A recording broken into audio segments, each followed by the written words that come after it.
네, 여러분 때문에 행복합니다. 저희 지금 로마서 읽고 있는데요. 지난주에 이제 명절 마지막 그 부분에 저희가 나눴던 부분을 잠깐 정리하고 갈게요.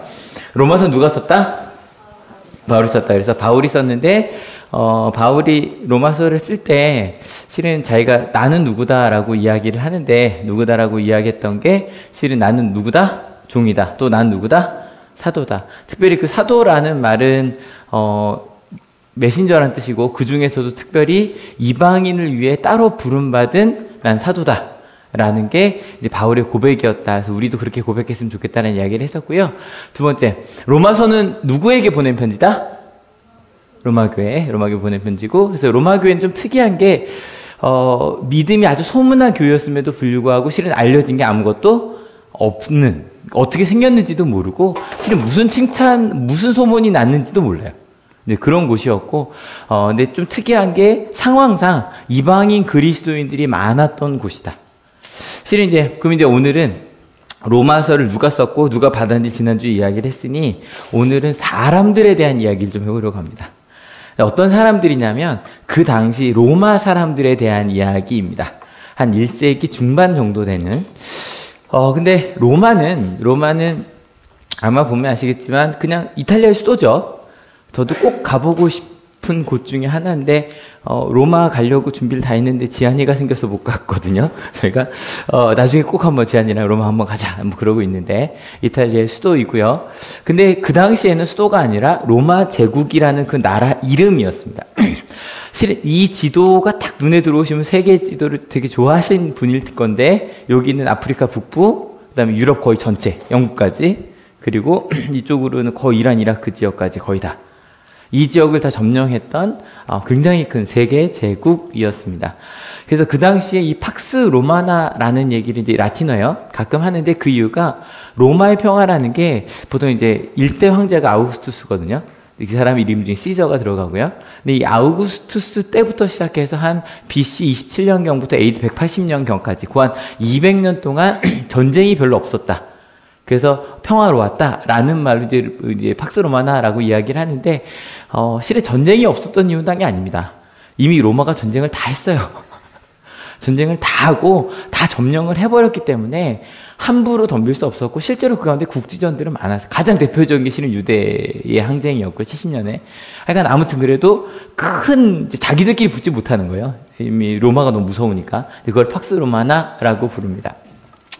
그래서 실은 로마를 생각해 보면 이런 말들 많이 하죠. 로마 가면 로마 법을 따라라 라는 거. 혹시 이거 말고 또 로마가 들어간 격언이나 그런 거 혹시 기억나는 거 있으세요? 로마가 로마 법. 예? 모든 길은. 어떻게 아셨어요? 제가 이것을 해놓고. 저도 실은 이 두 가지밖에 생각이 안 났거든요. 근데 하나씩 생각을 해보면 로마 법을 따르라는 게요, 지금도 법의 거의 모든 나라 헌법의 원류가 되는 걸 로마법부터 따진다고 하더라고요. 그만큼 체계가 잘 되어 있었고, 실은 길이 다 로마로 통하는 이유도 저렇게 전 세계적인 제국을 만들고 나니까 세금 걷어야 되잖아요. 또 군인이 가야 되고요. 그러니까 그런 정치 경제 그런 것 때문에 만들어 놓은, 그러니까 저렇게 큰 제국을 좀 작게는 300~400년, 길게는 뭐 동로마 제국이 뭐 1300년 그때까지 가니까, 그죠?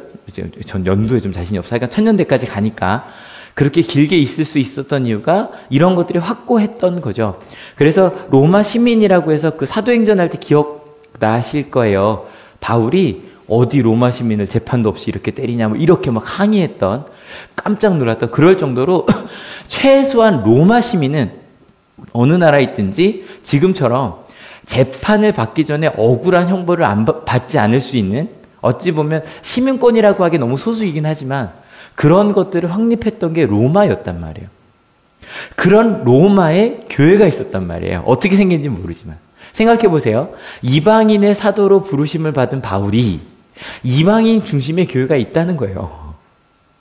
얼마나 가고 싶고 만나고 싶었겠어요. 제가 그래서 지난주에 난 혼자가 아니다 라는 생각을 하겠다라고 말씀을 드렸었는데, 그래서 나중에 또 그렇게 바울이 만났고 로마 교회가 더 성장을 해서 실은 종교개혁이 일어나기 전까지 거의 모든 교회의 중심이 로마였고, 뭐 동로로마 제국이라서 지금의 로마가 아닌 지금 터키 지역에 한참 동안 있긴 했지만, 그리고 지금까지도 로마 가톨릭의 중심은 로마에 있거든요. 여러분, 그 로마 교회가 있었던 그 로마 사람들, 그래서 로마 사람들을 생각을 해보면, 1세기 중반 로마 사람들 생각을 해보면, 그 바울이 그들에 대해서 이렇게 이야기를 해요. 같이 한번 읽어볼게요. 준비 시작. 하나님을 알만한 일이 사람에게 환히 드러나 있습니다. 하나님께서 그것을 환히 드러내 주셨습니다.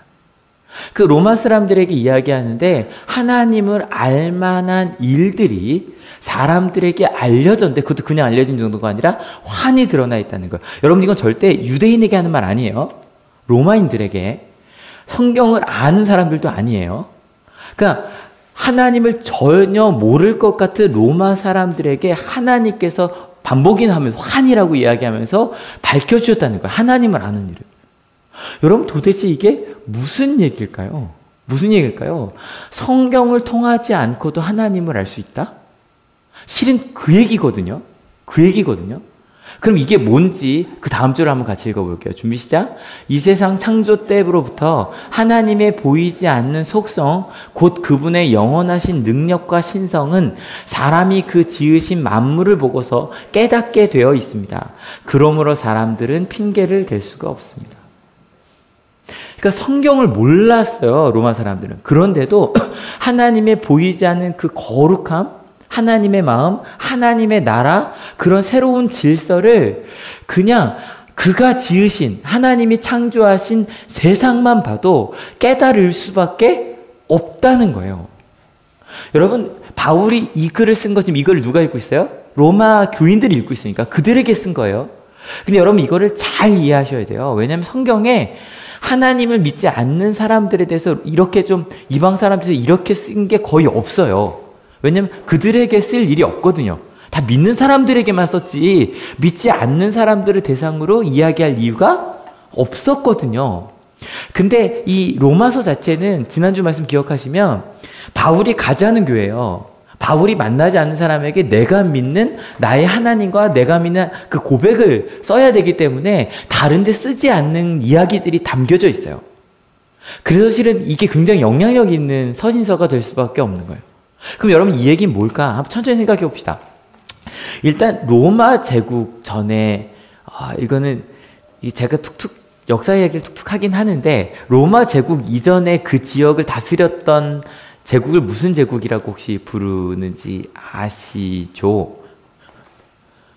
그 알렉산드로스 대왕이 만들었던 헬라 제국이거든요. 헬라 제국이 몇백 년을 다스렸어요. 그 지역, 아프리카부터 다 전체를.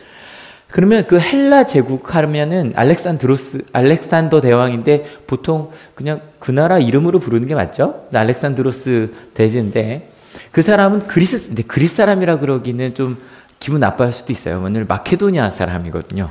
우리가 생각할 때는 마케도니아는 그리스 안에 있는 것이지만 마케도니아 사람들은 지금도 우린 그리스랑 다르다고 얘기하고 있긴 해. 아무튼 그래도 그리스 전통 안에 있으니까. 여러분, 그리스 전통이라 그러면 이런 거 생각나지 않으세요? 여러분, 그 알렉산드로스 대왕의 선생님이 아리스토텔레스거든요. 좀 익숙한 사람이죠.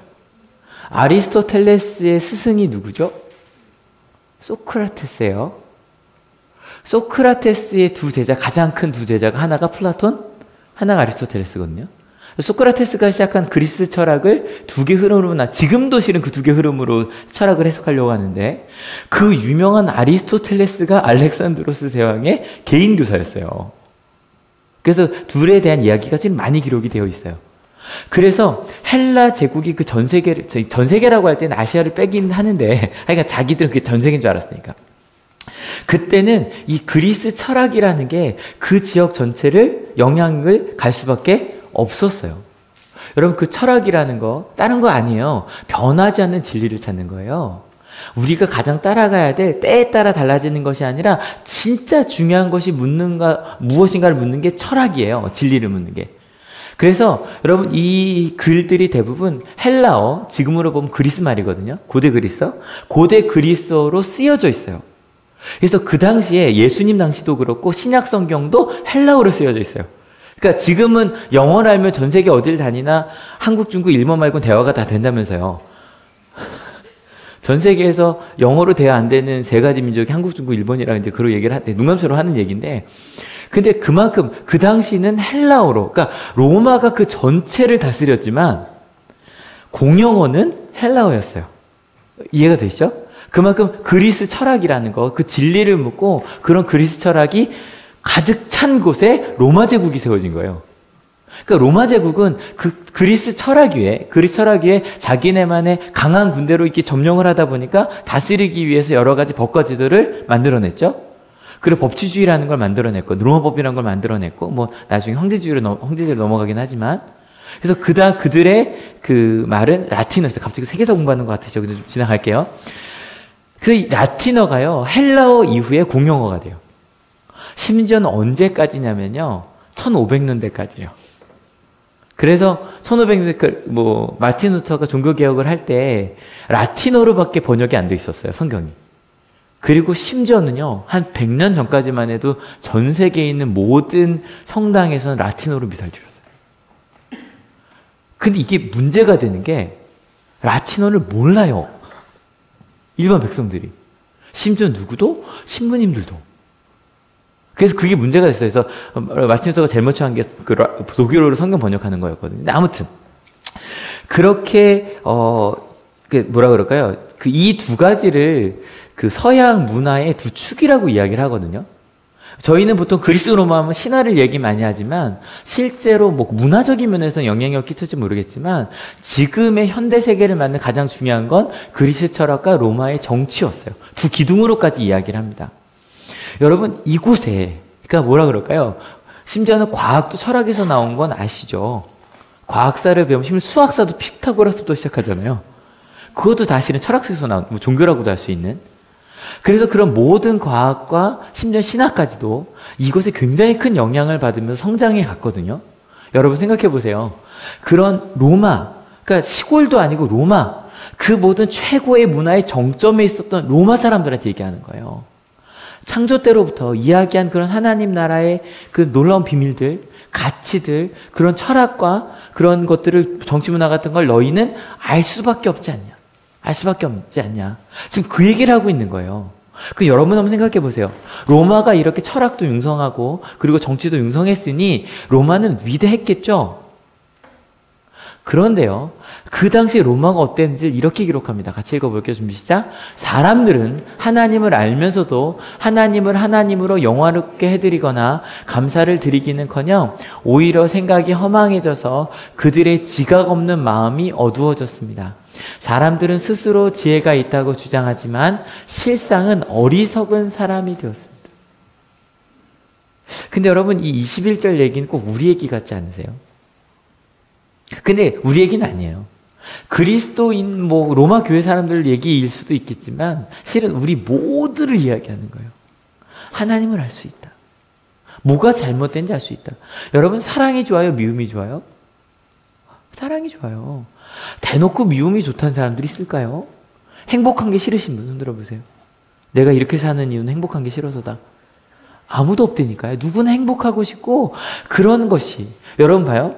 10명이 10개의 사과를 먹는데 한 명이 9개를 먹는 게 더 좋은 세상이에요? 하나씩 나눠 먹는 게 더 좋은 세상이에요? 이로부터 생각을 잘해야 돼요. 양이 적은 사람은 반 개를 먹어도 되는 세상이에요. 무슨 말인지 아세요? 양이 적은 사람은 반 개를 먹고 양이 많은 사람한테 더 줄 수 있는 거 그게 더 좋은 세상이에요. 무슨 말인지 아시죠? 이게 한 사람이 하나 먹는다고 꼭 좋은 세상은 아니에요. 솔직히 난 사과 하나로 부족하다 손 들어보세요. 배고파요. 사과 하나 끝까지 못 먹는데 손 들어보세요. 이럴 테니까 이걸 똑같이 나눠준다고 좋은 세상은 아니에요. 근데 그런 것도 우리가 대충 알아요. 근데 문제는 그대로 안 살아요. 특별히 그 허망하다는 말이 뭐냐면 약간 악한 쪽으로 간다는 얘기예요. 내가 잘못된 걸 선택한다는 거예요. 어떤 건 줄 아세요? 내가 안 먹어도 되는데 쌓아놓고 있다가 썩어서 버리는 거예요. 남을 주느니 차라리 버리지. 실은 이거 저도 할 말이 없어요. 냉장고에서 왜 이렇게 꽉 차 있죠, 그죠? 먹을 건 없어요. 참 이거를 참 전 세계에서요. 우리나라만 음식물 쓰레기를 버리지 않냐고 그거를 기부를 하면 아프리카가 그 기아가 사라진답니다. 우리나라만 큰 나라도 아니고 우리나라가 버리는, 왜 우리나라 큰 나라니까. 여러분, 우린 지금 그러고 살고 있거든요. 웃긴 거예요. 우린 되게 똑똑하다고 생각하는데 우린 그렇게 살고 있지 않다는 거예요. 여러분, 뭐 리더가 되자는 얘기를 많이 하는데 대한민국의 리더, 많은 리더들이 있겠지만 어쨌건 국회의원들 리더 맞죠, 그죠? 300명을 딱 뽑았어요. 몇천만 명 가운데. 이번에 20대 국회 구성을 보니까 이렇게 되더라고. 서울대가 79%래요. 명이군요, 명. 300명 중에 79명이 서울대래요. 서울대, 연고대 합하면 몇 명이에요? 많죠, 그죠? 최상위권 대학이 다 그렇고요. 심지어 직업도 봤더니 법조기과 47명인데요. 여러분, 주변에 사법고시 합격한 분 뭐 있을 수도 있지만 쉬워요, 어려워요? 어려워요. 사법고시 합격한 분이 300명 중에 47명이래요. 여러분, 장난 아닌 거예요. 정말 지혜 있는 사람들이 모여있는 게 맞아요. 그 300명을 딱 모아놓으면 우리는 생각도 할 수 없는 사람들이고 그분들 실은 재산도 장난 아니게 많죠, 그죠? 근데 좀 TV 보면 이상하죠? 아니, 지혜 있는 사람들이 말 같지 않지 않아요, 그죠? 어떻게 저렇게 서울대, 연고대 나오고 저런 사람들이 저런 말을 하지? 쉽지 않으세요? 이상해요. 근데 이상할 게 없어요. 원래 그래요. 원래 그래. 그러니까 저희가 이렇게 서울대, 연고대 보내겠다고 하지만 아시죠? 감옥에 제일 많은 게 서울대, 연고대 출신들부터, 그러니까 퍼센트로 보면 똑똑한 사람들이 진짜 감옥에 많이 들어가 있대요. 여러분, 뭐 대학 진학률 전 세계에서 가장 높은 나라 중에 하나가 대한민국입니다. 근데 우리를 보면, 뉴스를 보고 보면 좀 뭔가 부족한데? 아니, 실은 좀 잘못된 방향으로 가고 있는데? 싶지 않으세요? 로마도 그랬던 거예요. 도대체 왜 그런 걸까요? 우리 이럴 수 있다니까요? 난 지금 가난하니까. 실은 우리 학생들 가운데 많이 이런 거 있어요. 부모가, 야, 너 이렇게 공부한다고, 온양에서 공부한다고 뭐가 될 것 같냐? 그럼 애들이 어떤 마음 간지 아세요? 온양에 사는 게 내 문제인가? 그럼 서울에서 닫게 해주시지. 그럼 내가 열심히 할 텐데. 근데 그러니까 난 그게 뭐든 내가 지금 좀 가난하고 부족해서 내가 지금 문제가 해결되지 않아는 그렇게 못 산다고 생각할 수 있는데, 로마에서 이렇다는 거의 가장, 그래도 여러분 그 당시면, 지금도 2000년 전이면 절대 다수가 빈곤했던 때잖아요, 그죠? 절대 다수가. 그래도 로마 사람들은 황제가 주는 걸로 굶지 않을 수 있었던 때거든요. 근데 그 사람들 가운데 이랬다는 거, 왜 그랬을까요? 같이 읽어볼게요. 준비 시작. 그들은 썩지 않는 하나님의 영광을 썩어 없어질 사람이나 새나 네 발 짐승이나 기어다니는 동물의 형상으로 바꾸어 놓았습니다. 우상 숭배하는 거죠. 여러분, 이거 딴 거 아니에요. 여러분 생각해봐요. 그렇게 멋진 그리스 철학과 지금까지도 연구할수록, 저 개인적으로 전 철학을 너무 좋아했어요. 대학교 4학년 때 저 졸업 못할 뻔했잖아요. 왜냐하면 선택 수업을 다 철학 수업만 들어서 그러니까 전공도 선택을 해야 되는데 철학 수업만 선택을 했더니 전공 선택을 적게 해서, 그래서 철학 수업만, 나중에 신학 수업만 이만큼 들어야 됐거든요. 뭐 필수는 당연히 들었지만 선택 중에 그것만 해서. 그래서 저는 개인적으로 되게 좋아했었는데, 실은 들으면요 저는 되게 은혜로웠거든요. 플라톤 얘기도 아리스토텔레스 얘기도 하나님 얘기를 더 많이 이해할 수 있는 굉장히 좋은, 지금의 철학들도 잘은 못 읽지만 좀 이렇게 띄엄띄엄 읽어보면 정말 세상을 보는 눈을 주거든요. 근데 그런 철학이 가장 강성했던 로마, 그리스, 심지어는 어떻게 하면 우리가 더 좋은 세상을 만들 수 있을까를 고민했던 그 수사학이 발달했던 로마, 그곳에서 왜 사람들이 우상 숭배를 했을까요? 우리는 그리스의 철학이나 여러분 로마의 정치보다 그리스 로마 신화를 더 잘 알잖아요. 그죠? 왜 그럴까요? 간단해요. 그게 더 쉬워요.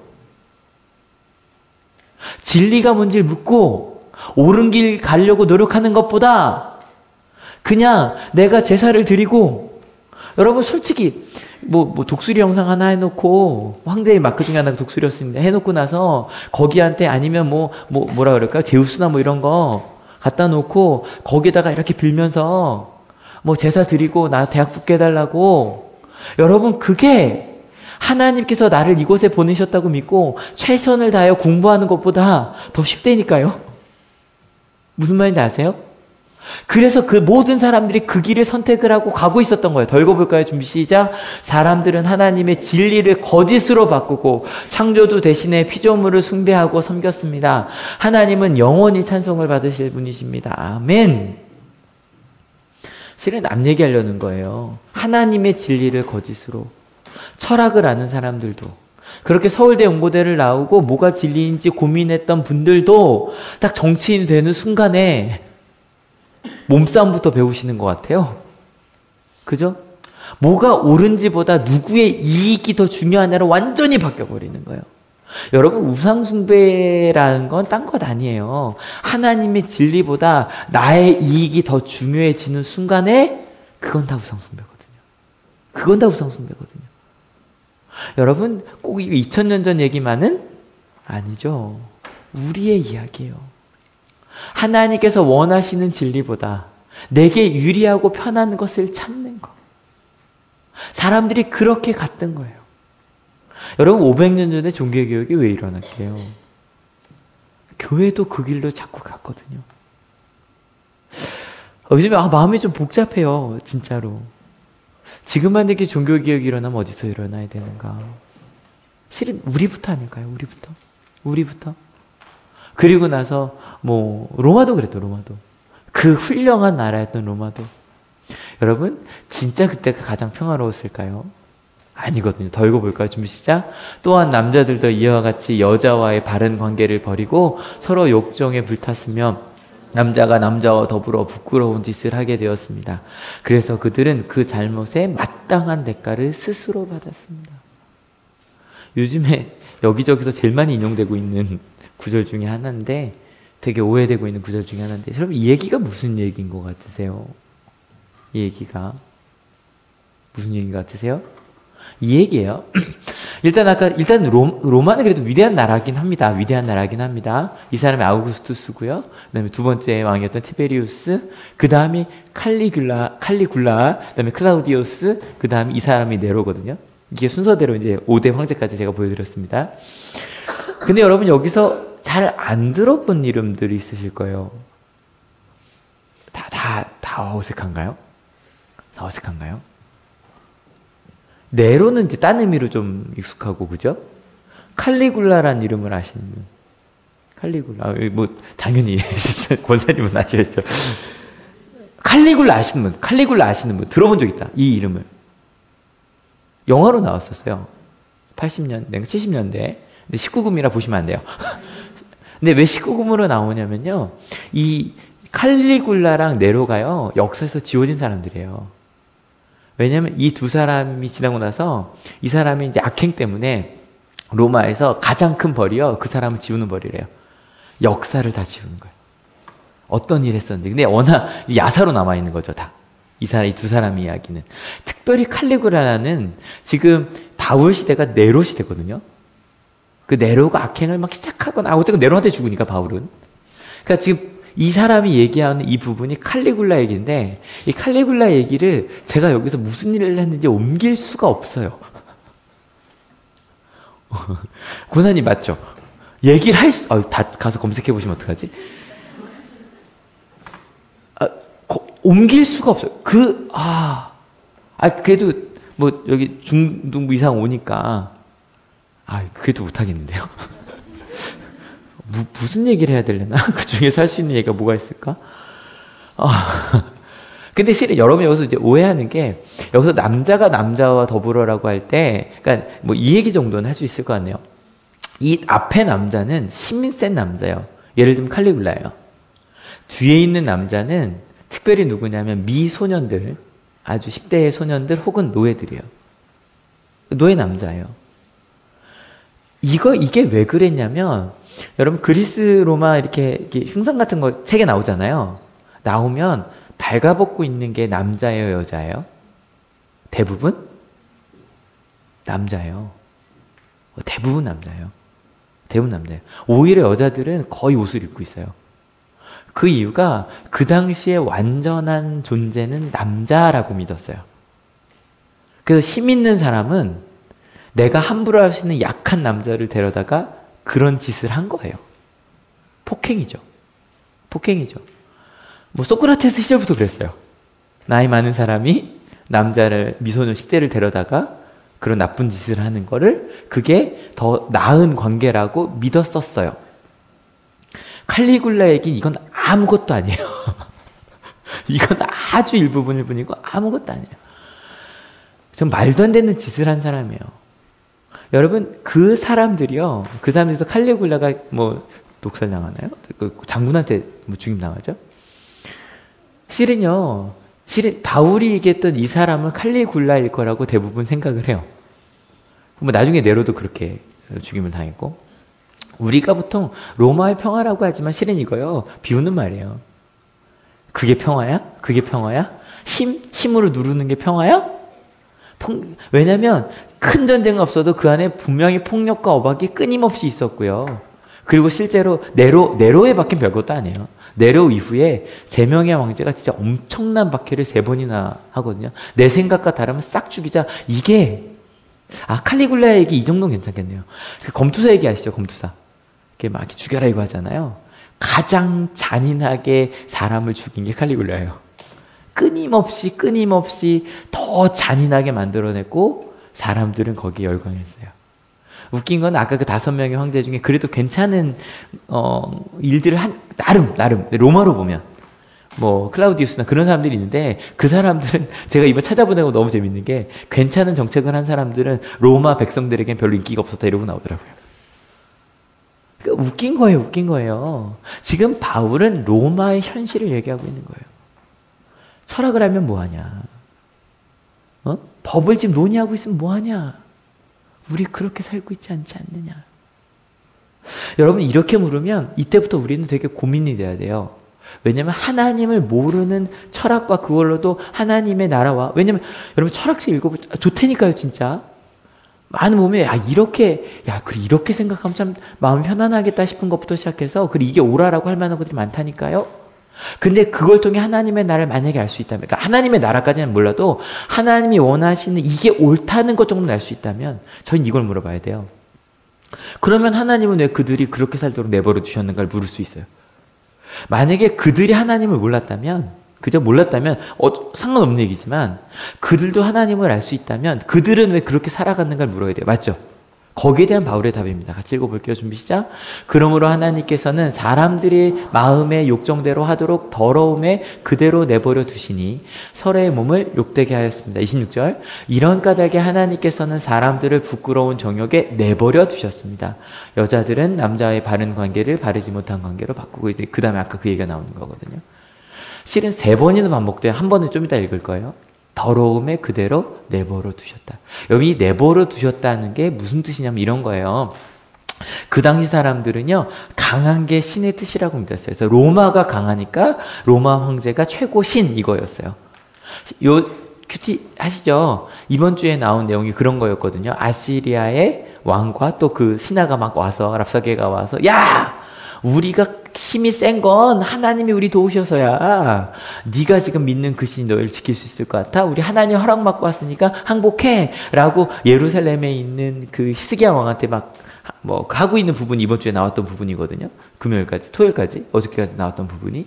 근데 지금 바울이 얘기하는 건 아니라는 거예요. 너희가 지금 세상에서 움직이는 강함이 신의 뜻이라는 건 아니라는 거예요. 그렇게 가는 건 하나님께서 내버려 두셔서라는 거예요. 내버려 두다라는 얘기는 그건 하나님의 뜻이 아니라는 거예요. 이해가 되세요? 그럼 이 얘기를 하면 더 이상하죠. 그러면 하나님이 우리를 내버렸다고? 우리가 이렇게 힘들게 사는 우리를 내버려서라고? 여러분 이 얘기도 아니에요. 왜냐면 여러분 지금요 우리가 뭘 깨닫고 있는 거냐면, 혹시 말씀을 들으시면서 생각하시면서 그래 우리 마음속에 하나님을 알지만 그대로 우리 살지 않고 있어라고 혹시 깨달으셨다면, 바로 지금 하나님께서 이 예배 시간을 통하여 여러분에게 말 걸어 오시는 거거든요. 너 잘못된 거 깨달아. 잘못 가고 있는 거 깨달아야만 해. 여러분 저희가 이 최근 100년 동안 인류가 정말 많은 깨달음을 얻었어요. 출신 뭐예요? 노예제 잘못됐다, 그죠? 이거 잘못됐다고 얘기한 거 별로 얼마 안 됐거든요. 우리나라도 100년 전만 해도 노비가 있었잖아요. 뭐 법적으로 그랬다 그래도. 인종에 대한 차별, 남녀에 대한 차별, 이건 뭐 아직도 엄청 존재하지만 저 요즘에요, 되게 조심하고 있어요. 그 전에 보여드렸던 영상 있잖아요. 우리 학생들이 맞는 거. 그거 보고 난 다음에 제 말 속에 그런 남녀차별적인 정말 이게 되게 위험한 말이었구나. 몰랐단 말이에요. 그게 위험한 말인지. 지금 그거 깨닫고 있는 거. 그리고 여러분 말했잖아요. 500년 전부터 끊임없이 종교개혁은 우리가 잘못되었담을 깨닫게 되는 거. 하나님께서 우리를 내버려 두지 않으셨다는 거예요. 여러분 우리가 살다가 갑자기 하나님께서 쿡 찌를 때 있지 않으세요? 너 잘 살고 있어? 쿡. 너 그 길로 가는 거 맞아? 쿡. 이게 뭐 아프게 찌르는 게 아니라 야, 정신 차려. 그걸로 가면 안 되잖아.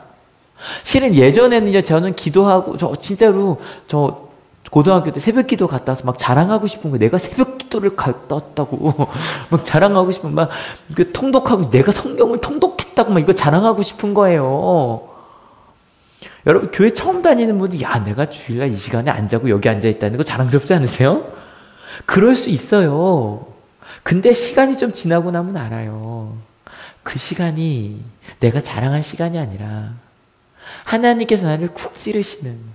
근데 그게 아픈 쿡이 아니라 하나님이 나 사랑하시는구나. 내가 널 향한 계획이 있어. 걱정하지 마. 우리 어떻게 가면 좋을까? 여러분 그것을 주시는 시간이란 걸 알아요. 그래서 저는 새벽이 좋고, 그래서 그는 큐티하는 시간이 좋고, 그래서 예배하는 시간이 좋고, 저는 이 설교하는 시간이 너무 좋아요. 여러분 그렇다면 하나님이 쿡을 찌르실 때 일단 좀 부끄럽잖아요. 나 왜 그러고 살고 있었지? 또 옛날 생각해, 나 왜 그걸 이렇게 자랑하고 다녔지? 그 자랑할 거 하나도 아닌데 오히려 그 시간이 그냥 감사한 거죠. 여러분 지난주 제가 이 얘기했었어요. 같이 한번 읽어볼게요. 준비 시작. 여러분 같은 마음으로 신앙생활하고 있는 많은 이들이 있습니다. 믿으십니까? 우리 연대해야 돼요. 함께 얘기하고 나누고 우리 이렇게 옳은 삶이라고. 여러분 좀 고민 좀 하셨어요? 지난주 제가 말씀드렸거든요. 직장에서 한번 모여보자고. 한올에서도 어떻게 하면 우리 좀 한올교회끼리 좀 모여서 세력을 만들자는 게 아니라 좋은 교육이 뭘까 좀 같이 고민해보고, 그 다음에 여러분 직장에서 학교에서 같이 모여서 어떻게 하면 좋은 걸까? 아버지들끼리 어머니들끼리 저희 자매 말씀기 형제 말씀기도하는 거 모여서 어떻게 하는 게 좋은 아빠가 되고 엄마가 되는 거, 어떤 게 직장이니까 그렇게 물어보며 살아가는 거. 근데 여러분 오늘은 이걸 기억해 주셨으면 좋겠어요. 같이 읽어볼게요. 준비 시작. 여러분 하나님은 절대로 우리를 내버려 두지 않으시는 분이십니다. 믿으십니까? 여러분 그래서 솔직히 성경 펴거나 그럴 때 큐티는 솔직히 요즘 좀 이사야 빨리 끝났으면 좋겠어요. 저도 혼자 쉬는 거 너무 어려우실 거예요. 그죠? 이제 거의 끝나갑니다. 이제 1부 끝나고 나면 딴 걸로 넘어갈 거니까. 근데 여러분 하나님은 절대로 우리를 내버려 두지 않으시고, 여러분 솔직히 예배 오거나 그럴 때 이런 거 있으시죠? 일주일 내내 큐티하고 기도 많이 했어. 주일날 오는 게 기대가 돼요. 아시죠? 일주일 동안 참 주님이 행복했어. 근데 일주일 동안 기도도 한번 하지 않고 그러고 살다가 혹은 몇 주 만에 오시면 어떠세요? 여기 들어올 때? 불편해요. 그래서 들어오기가 좀 싫어요. 그래서 오늘도 이제 오겠다고 얘기하시고 못 오시는 분들이 좀 있어요. 근데 그분들도 딴 게 아니라 불편한 거예요. 불편한 거예요. 근데 그때마다 누군가가 쿡 찌르죠. 아니야, 하나님 그래도 너 사랑해. 아니야, 그래도 하나님 너와 함께 하셔. 여러분 갑자기 뉴스 보다 TV 보다가 하다가 맞다, 하나님의 뜻 이런 거구나. 여러분 하나님은 절대로 여러분을 그냥 내버려 두지 않으십니다. 믿으십니까? 그래서요 찌르시기 전에 열심히 말씀 읽읍시다. 찌르시기 전에 하나님 뜻 잘 찾읍시다. 그래서 누가 날 건드리면, 저 그 얘기 말씀드렸잖아요. 저희는요 불법을 행하면 금방 걸려요. 여러분 컨닝하지 마세요. 근데 혹시 컨닝하다 걸리면 하나님이 나 사랑하시는구나 그러시면 돼요. 근데 만약에 안 걸리면 나 사랑하지 않으시, 이건 또 아니고 돌아오시길 기다리시는 거죠. 그죠? 여러분 그렇다면 세상은 버리신 걸까요? 여러분 그것도 아니에요. 왠지 아세요? 하나님의 뜻을 뭐를 통해 알 수 있다? 자연을 통해서도 알 수 있거든요. 그리고 철학을 통해서도 알 수 있거든요. 과학을 통해서도 알 수 있거든요. 근데 그것을 알았는데도 또 심지어 누굴 통해서도 알 수 있어요? 하나님의 뜻을 알고 있는 우리들이요. 우리들이 보여줘야 돼요. 우리들이 세상에 나가서 이게 하나님의 뜻이라고 보여줘야 돼요. 근데 안타까운 건 로마 사람들도 심지어 왜 크리스찬조차도 그냥 하나님의 뜻을 모른 척하고 살고 있거든요. 근데요, 모른 척하지 않고 살고 있는 사람들이 있어요. 같이 읽어볼게요. 준비 시작. 나는 복음을 부끄러워하지 않습니다. 이 복음은 유대 사람을 비롯하여 그리스 사람에게 이르기까지 모든 믿는 사람을 구원하시는 하나님의 능력입니다. 하나님의 의가 복음 속에 나타납니다. 이 일은 오로지 믿음에 근거하여 일어납니다. 이것은 성경에 기록한 바 의인은 믿음으로 말미암아 살 것이다 하는 것과 같습니다. 제가 이거는 끊임없이 해석해 드릴 거라서 오늘은 한 부분만 갈 거예요. 바로 뭐냐면 복음을 부끄러워하지 않는 사람들이 있어요. 여러분 이게 무슨 얘기일까요? 복음이 부끄럽다? 여러분 복음 부끄러우세요? 혹시 저거 있지 않으세요? 이렇게 친구들끼리 있을 때 교회 가는 거 조금 부끄럽고 아니면 직장에서 저 기독교인이라 술 안 마십니다 라는 거 좀 부끄럽고 뭐 모르겠어요. 근데요 여러분 그런 부끄러움이 아니라 실제로 복음은 부끄러운 게 맞아요. 여러분 바울 당시로 가볼게요. 예수님이 우리 그리스도십니다. 오 그래요? 그럼 구원자가 오셨어요? 그분은 어떻게 사셨는데요? 네 이렇게 사셨습니다. 그리고 어떻게 되셨는데요? 십자가에서 죽으셨습니다. 여러분 그 당시 십자가는요 로마 시민이면 받지 않는 가장 처절하고도 가장 부끄러운 형벌이 십자가형이었어요. 여러분 얘기하는 거예요. 그리스도가 오셨습니다. 어디 계셨는데요? 어디라고 얘기할까요? 직업을 얘기하면 이것도 직업이 그렇게 되니까 가장 가기 싫은 곳, 가장 부끄럽다고 여겨지는 곳, 그곳에서 죽음을 맞이했다고 얘기를 하는 거예요. 그러니까 그 얘기할 때 로마 사람은 뭔 얘기야? 십자가에 죽은 사람이 우리를 구원했다? 그게 말이 돼? 이해가 되세요? 여러분 이런 거라니까요. 강함이 축복이라고 이야기하는데 지금 바울은 무슨 얘기를 하는 거예요? 사랑이 강함이라고. 약한 것을 하나님이 들어 쓰신다고. 하나님은 잘 믿는 사람들만이 아니라 우리 모두를 사랑하신다고. 이 말도 안 되는 부끄러운 얘기를 하고 있는 거라니까요. 근데 여러분 이거를 자기는 부끄러워하지 않는다라고 말하는 거예요. 제가 가끔 말하지만 제가 거창고등학교라는 학교를 좋아해서 직업식에도 가끔 얘기하는데 몇 번 얘기했던 반복할게요. 거창고등학교에 가서 그 교장 선생님께 여쭤봤어요. 성서위 학교라고 하는 굉장히 좋은 교육을 하는 학교예요. 가장 자랑스러운 졸업생을 소개해 주십시오라고 얘기했는데 그분이 딱 하신 말씀이 이거였어요. 네, 여기 마을 앞에 우리 학교 앞에 있는 오리 농법으로 농사를 짓는 저희 졸업생이요. 저는 그 졸업생이 가장 자랑스러워요.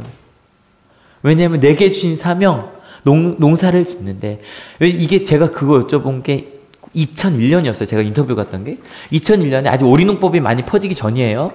깨끗한 농산물, 오리농법이라 돈 많이 벌 때도 아니었어요. 그때 깨끗한 농산물을 만들어야겠다는 그 신념 하나로 고민하고 만들어낸 그분이 전 제일 자랑스러워요. 와, 전 그 말이 너무 멋있었어요. 여러분 무엇이 자랑스러우세요? 무엇이 부끄러우세요?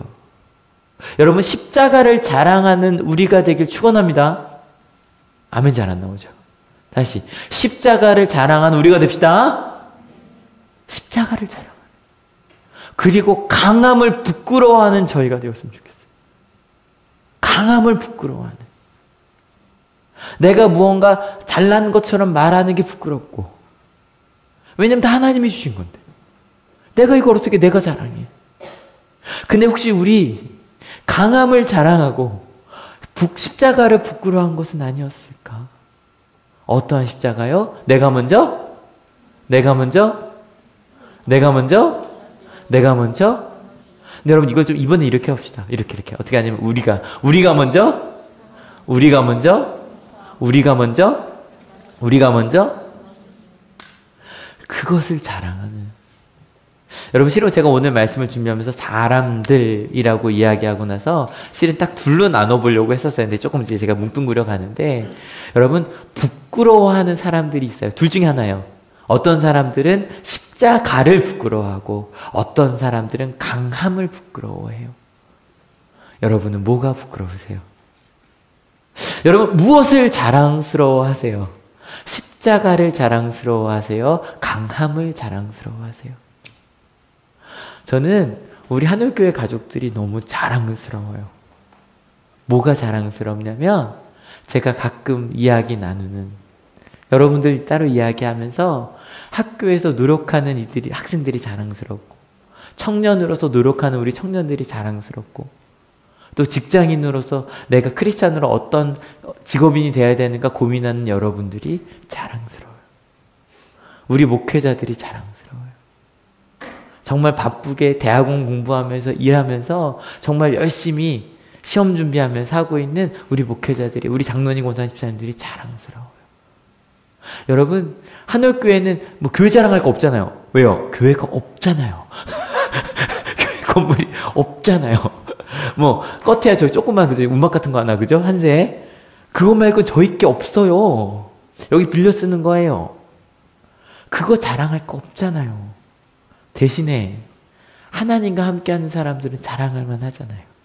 십자가 지며 가는 사람들. 여러분, 진짜 부끄러워야 될 건 뭘까요? 꽤 길게 목록이 나와 있어요. 이게 바울이 얘기할 때 이런 거 하나하나가 진짜 위험한 거다. 되게 천천히 읽을게요. 천천히. 시작. 사람들이 하나님을 인정하기 싫어하므로 하나님께서는 사람들을 타락한 마음 자리에 내버려 두셔서 해서는 안 된 일을 하도록 놓아두셨습니다. 사람들은 온갖 불의와 악행과 탐욕과 악의로 가득 차 있으며 시기와 살이와 분쟁과 사기와 적의로 가득 차 있으며 수근거리는 자요, 중상하는 자요, 하나님을 미워하는 자요, 불손한 자요, 오만한 자요, 자랑하는 자요, 악을 꾸미는 모략꾼이요, 부모를 거역하는 자요, 우매한 자요, 신의가 없는 자요, 무정한 자요, 무자비한 자입니다. 여러분, 해서는 안 되는 일. 근데 실은 앞에 4개 다 있는 것 같아요. 불의, 악행, 탐, 욕, 악의. 그것이 무엇인지 뒤에 나오는데 여러분 절대 질투 안 하시죠? 마음속에 시기 없고 분쟁 없으시죠? 뒷담화 절대 안 하시죠? 여러분, 중상, 다른 사람 놓고 왕따시키는 그런 말들, 하나님을 미워하는 거, 불선한 거, 오만한 거, 자랑하는 거, 부모님을 거역하는 거, 신의가 없는 거, 무엇보다 무정하고 무자비한 거, 사랑하지 않는 거. 더 읽어볼까요? 준비 시작. 그들은 이와 같은 일을 하는 자들은 죽어야 마땅하다는 하나님의 공정한 법도를 알면서도 자기들만 이런 일을 하는 것이 아니라 이런 일을 저지르는 사람을 두둔하기까지 합니다. 하나님의 뜻이 뭔지 알아요. 여러분, 세상 사람들은 이 정도 뒷담화 까고, 그죠? 이 정도 해도 괜찮다고 생각해요. 드라마에 보면 많이 나오죠? 내 이익을 위해 다른 사람을 음해하는 것 정도는 사람은 그 정도는 할 수 있다라고 얘기를 해요. 근데 우리는 그러면 안 된다는 걸 알아요. 심지어 그게 하나님이 기뻐하지 않으시리라는 것도 알아요. 근데 야, 이 정도는 어쩔 수 없는 거 아니야? 그러고 가고 있더라는 거예요. 여러분, 오늘 사람들에 대해서 이야기하고 있는데 실은 제가 로마 사람들이라고 이야기했지만 실은 누구예요? 우리예요. 그리고 누구예요? 나예요. 실은 이렇게 로마서 1장이 끝나요. 그래서 막 희망을 던져드릴 수가 없어요. 그런데 우리 로마서를 천천히 따라갑시다. 근데 여러분, 오늘 말씀 기억하실 게 있어요. 하나님의 뜻을 다양하게 알 수 있어요. 제가 이 얘기 지금 몇 주째 반복하고 있는 것 같아요. 말씀을 통해, 신앙수업들을 통해, 지금 세상의 문화와 철학을 통해서도 하나님의 뜻을 알 수 있어요. 문제는 뭐예요? 하지만 그대로 가요, 안 가요? 안 가요. 여러분, 어떻게 하실래요? 그리스도인으로 그 길을 가는 우리가 되었으면 좋겠습니다. 그것을 구분해 보려면 이걸 보고 하면 돼요. 여러분, 뭐 자랑하세요? 여러분, 십자가를 자랑합시다. 강함을 부끄러워합시다. 그리고 주변에 혹시 강함을 자랑하고 십자가를 부끄러워하는 사람들이 있다면 긍휼히 여깁시다. 아직 잘 모르는구나. 여러분, 이 길 갈 때 외롭지 않습니다. 우리 혼자 아닙니다. 그리고 같이 읽어볼게요. 준비 시작. 하나님은 그냥 내버려두지 않으신 정도가 아니라 절대로 우리를 내버려두지 않으십니다. 믿으십니까? 그러니 예수님의 십자가의 바로 그 길, 우리가 먼저 사랑하고 우리가 먼저 용서하고 우리가 먼저 낮아지고 나눠주는 그 길을, 그 길이 무엇인지 진지하게 고민하며 생각하며 그 생명의 성령의 열매 절제에서 하던 대로가 아니라 하나님의 옳은 길을 꾸준히 해가는 게 오래 참음이라고 얘기했었죠, 그죠? 여러분 그 오래 참음의 열매를 맺어간 우리 됩시다. 다음 이 시간에 로마서 2장으로 가려고 합니다. 같이 찬양하려고 하는데요. 오늘 성가대 찬양했던 그 찬양 하려고 합니다. 같이 가사 한번 읽어볼게요. 준비 시작. 매일의 삶을 살다가 보면 그곳에 날 향한 개의 섭리가 있다네. 요즘에 마음이 참 많은 생각을 하며 살고 있어요. 종교개혁을 준비하며 루터의 글을 읽으며 또 저도 직장인으로 살아가며 그 고민을 하고 있어요. 근데 이 생각하며 산다는 게 너무 좋더라고요. 예전에는 그런 줄 알았거든요. 강해지면 감사하고 약해지면 불평하고 하나님께. 근데 지금은 그 과정 중에 하나님의 계획과 뜻이 있다고 믿어요. 여러분 지금 내 앞에 있는 매일의 삶 속에 어려움이 있으십니까? 그 어려움을 빨리 없애달라고 기도하지 마시고 그곳에 있는 하나님의 뜻을 찾게 해달라고 기도하는 우리 됩시다. 머리로 끝나면 안 되죠? 그 길 함께 걸어갑시다. 그럴 때 매 순간 나에게 하나님께서 작은 믿음을 요구하십니다. 이거 알지? 일로 가. 좀 더 고민해봐. 그 길 걸어가 보자. 그럴 때 날 향한 계획 섭리를 알게 될 겁니다. 믿으십니까? 같이 찬양하시겠습니다.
같이 기도하기 원합니다. 같이 기도하실 때 하나님 이 시간 내 가운데 들려주셨던 그 로마서 바울을 통해 주신 말씀을